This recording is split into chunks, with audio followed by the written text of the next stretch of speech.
movies, music, and monsters. Danger, danger.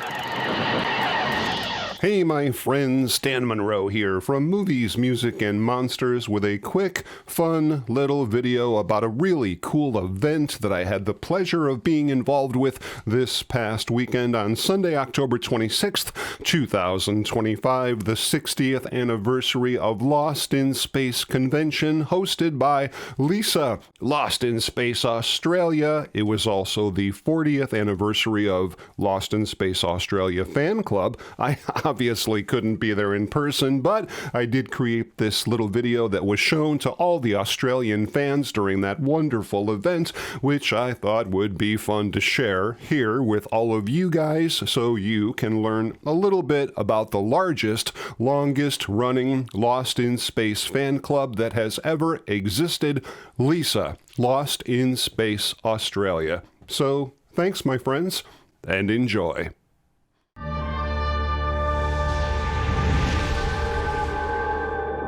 Hey, my friends, Dan Monroe here from the YouTube channel Movies, Music, and Monsters, and boy, oh boy, what an incredible honor it is to be here with all of you guys today.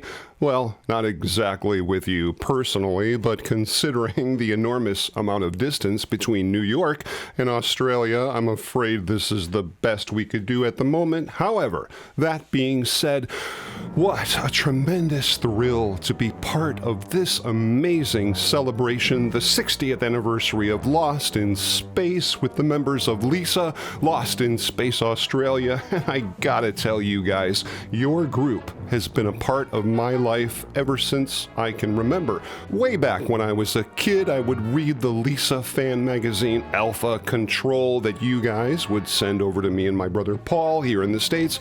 I mean, other than maybe Starlog magazine, there wasn't a whole heck of a lot of information on Lost in Space in the mid to late 1980s.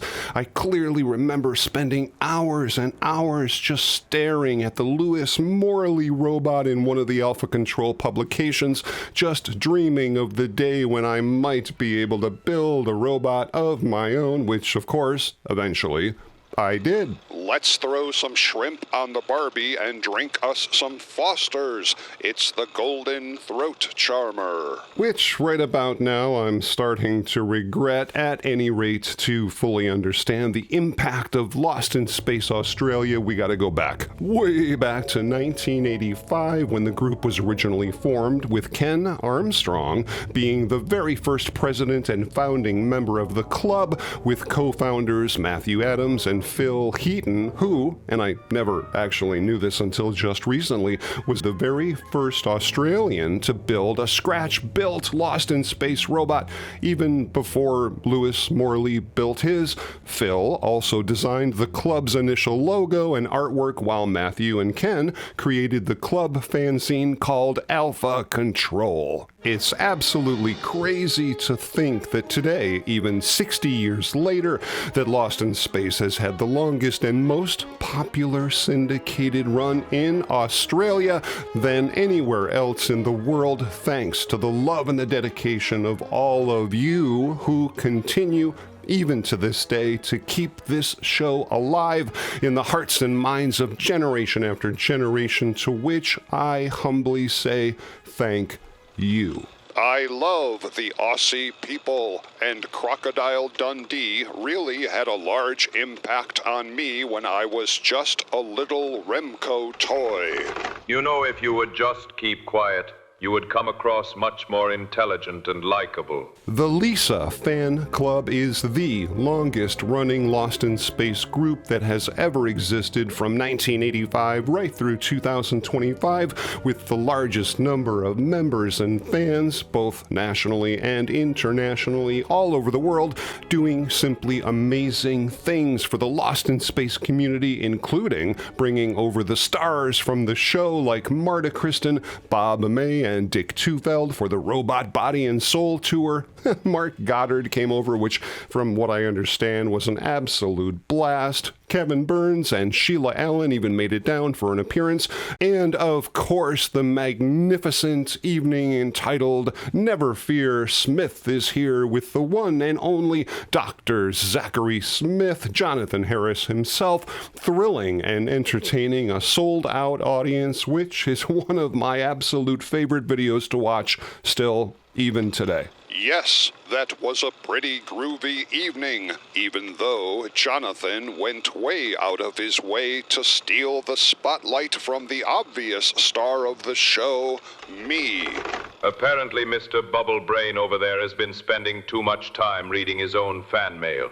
Everyone clearly knows that there would be no Lost in Space robot without me, the more charming and good-looking older brother. I would like to offer an opinion. You have my permission. Blah. This is super cool. In May of 1992, Fox began releasing in Australia episodes of Lost in Space on VHS, and it was the Lisa fan club that assisted with the design of the video packaging, even providing episode and synopsis information. I mean, come on, guys. How cool is that? Super cool indeed. For 60 years now, Lost in Space has been a highly beloved and pivotal part of our lives, and thanks to the love and the dedication of incredible fans like Lost in Space Australia and all of you with its amazing members who continue to this day to keep Lost in Space alive in the hearts and the minds of all of us, and here's to 60 more years of Lost in Space fandom. My friends, have a fantastic celebration. I only wish that I could be there with all you guys in person. Maybe someday. It's certainly on my bucket list to come down to Australia and hang out with all of you guys. So maybe in the near future we can do something to make that happen. I certainly hope so. But in the meantime, congratulations to 60 years of Lost in Space, and congratulations to all of you who continue to keep the memory of Lost in Space alive. And I could definitely spend all day talking just about that. But as you know, my friends, that is the topic of another video. Cheers, my friends, and take care. Movies, music, and monsters.